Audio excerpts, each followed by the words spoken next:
Our programs offer many languages. Please visit suprememastertv.com/schedule. Nos programmes offrent plusieurs langues. Veuillez visiter suprememastertv.com/schedule. Nuestros programas ofrecen varios idiomas. Visite suprememastertv.com/schedule. हमारे कार्यक्रम पेश किए जाते कई भाषाओं में कृपया देखें suprememastertv.com/schedule.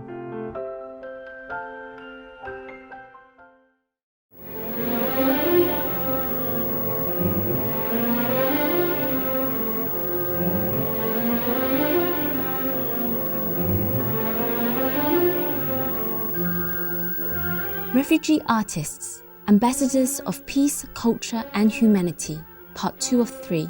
Continue watching to find out more.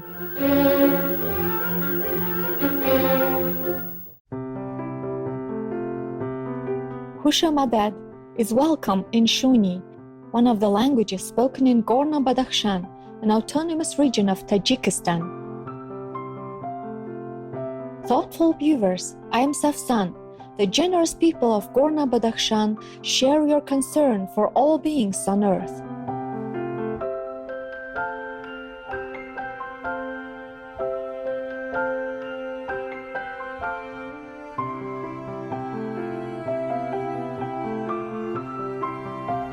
Welcome to our show, Refugee Artists, Ambassadors of Peace, Culture and Humanity, Part 2 of 3. June 20th was declared World Refugee Day by the United Nations. By definition, a refugee is someone who fled his or her home and country due to a well-founded fear of persecution because of his/her race, religion, nationality, membership in a particular social group, or political opinion. Throughout the long history of humankind, there have been refugees all over the world as the result of conflicts or natural or human-made disasters. Many overcame challenging circumstances to become valuable contributors to their home and host countries, positively reshaping the global economic, cultural, and social landscapes.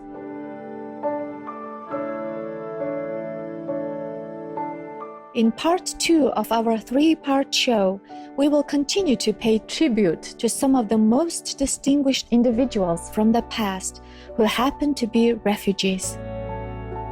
Difficult circumstances can challenge a person's strength of character. For Bronislaw Huberman, it led to the creation of a life-saving orchestra.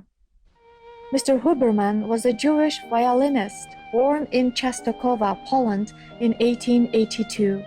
At only 11 years old, he was already recognized as a violin prodigy, dazzling audiences with performances across the Netherlands and Belgium.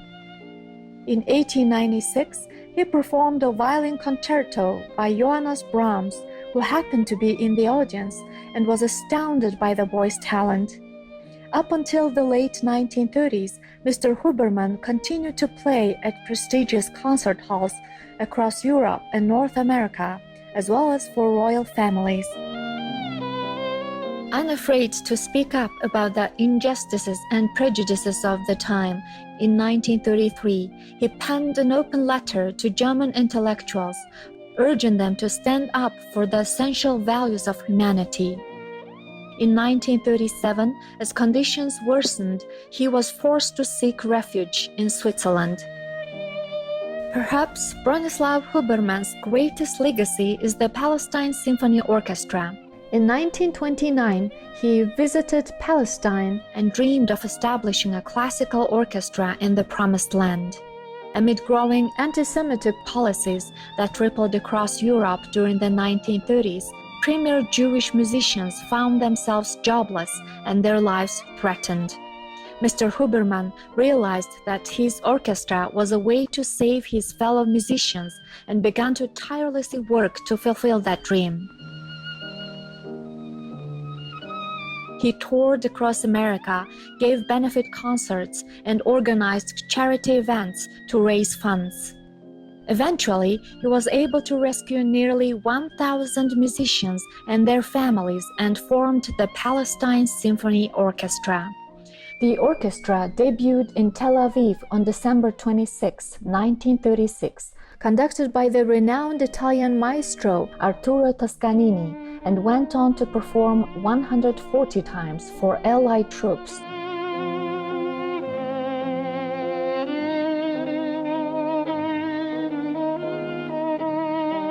The inspiring story of Mr. Huberman's courageous life-saving endeavor was featured in the 2012 documentary Orchestra of Exiles, produced by Josh Aronson.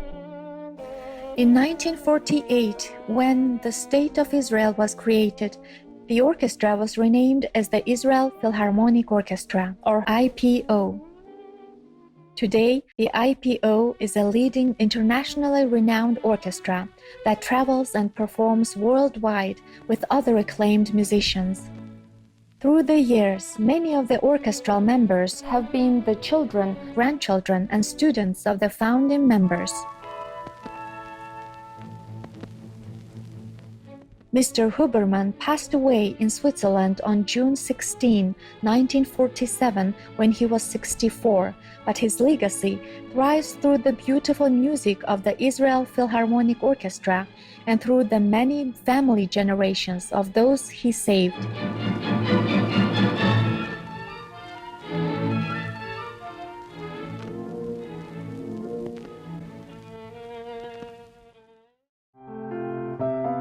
Mr. Arturo Toscanini, the conductor who led the Palestine Symphony Orchestra at its debut, was one of the greatest operatic conductors of his time.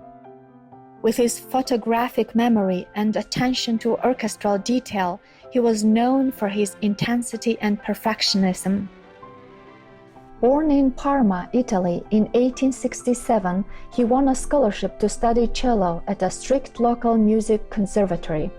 After graduation, he joined the orchestra of an opera company that toured the world.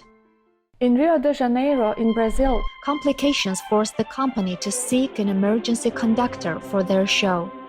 Since Mr. Toscanini had memorized the entire opera, he was recommended by fellow musicians. The show was a huge success as the audience was astounded by the skill and charisma of the young man, initiating his prestigious career as a conductor at only 19 years of age.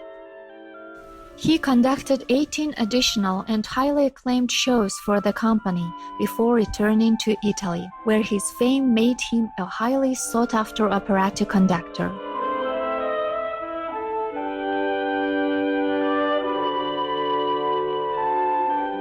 Through the years, Mr. Toscanini worked with many prominent music companies around the world, such as La Scala Orchestra, the Metropolitan Opera in New York, the New York Philharmonic, the Chicago Symphony Orchestra, and of course the Palestine Symphony Orchestra. During the 1930s and 40s, Mr. Toscanini was very outspoken about the inequities of the oppressing parties and the mistreatment of Jewish musicians. He refused an invitation to perform at the prestigious Wagner Music Festival and instead traveled to Palestine in 1936 to conduct the inaugural concert of the all-Jewish refugee orchestra, the Palestine Symphony Orchestra.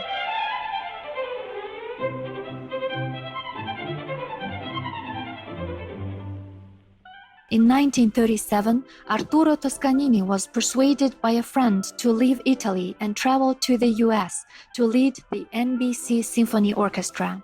When the global conflict erupted, he became a permanent refugee of America. Arturo Toscanini soon became a household name, and recordings of his rehearsals and performances with NBC have become priceless musical treasures.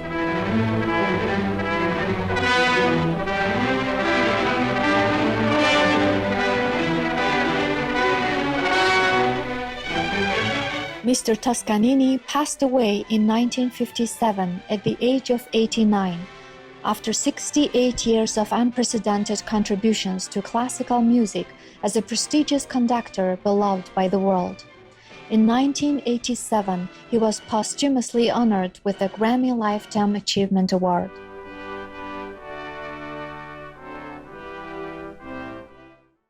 Isabel Allende is an accomplished refugee writer and was called the world's most widely read Spanish-language author. She was born in Lima, Peru in 1942 to a diplomat family. Her uncle, His Excellency Salvador Allende, was the president of Chile from 1970 to 1973. As a child, she moved constantly with her family, first to Bolivia, then to Lebanon, and finally returning to Chile in 1958.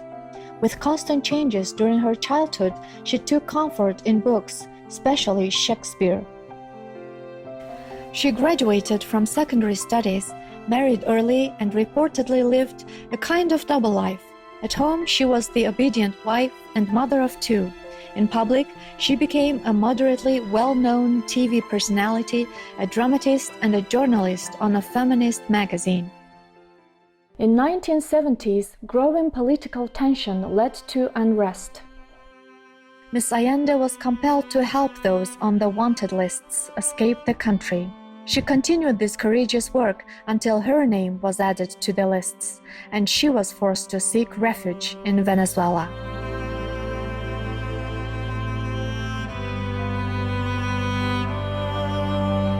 During her 13 years of exile in Venezuela, she published her first novel, The House of the Spirits, which began as a letter she wrote to her dying 100-year-old grandfather in the hope to keep him alive, at least in spirit. The book became an instant success. Thus began her now legendary writing career.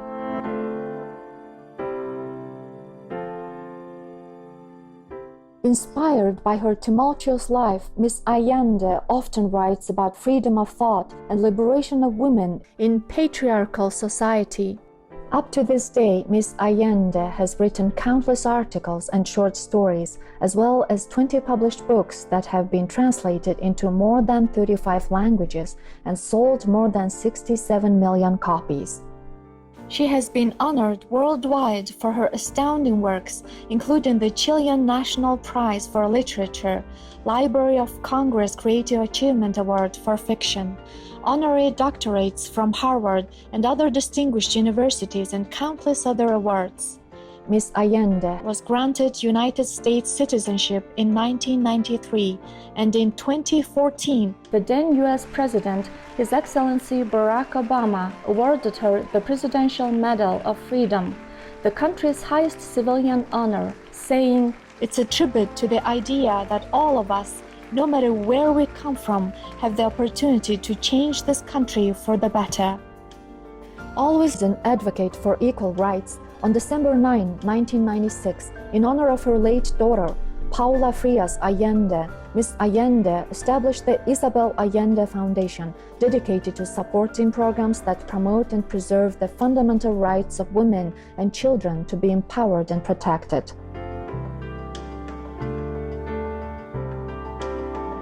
Elevating viewers, we hope you have enjoyed our program today. Refugee Artists, Ambassadors of Peace, Culture and Humanity, Part 2 of 3.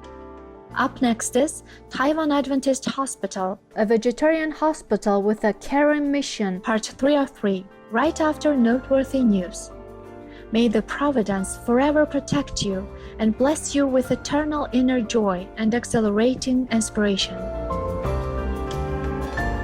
Our programs offer many languages. Please visit suprememastertv.com/schedule and suprememastertv.com/AJAR.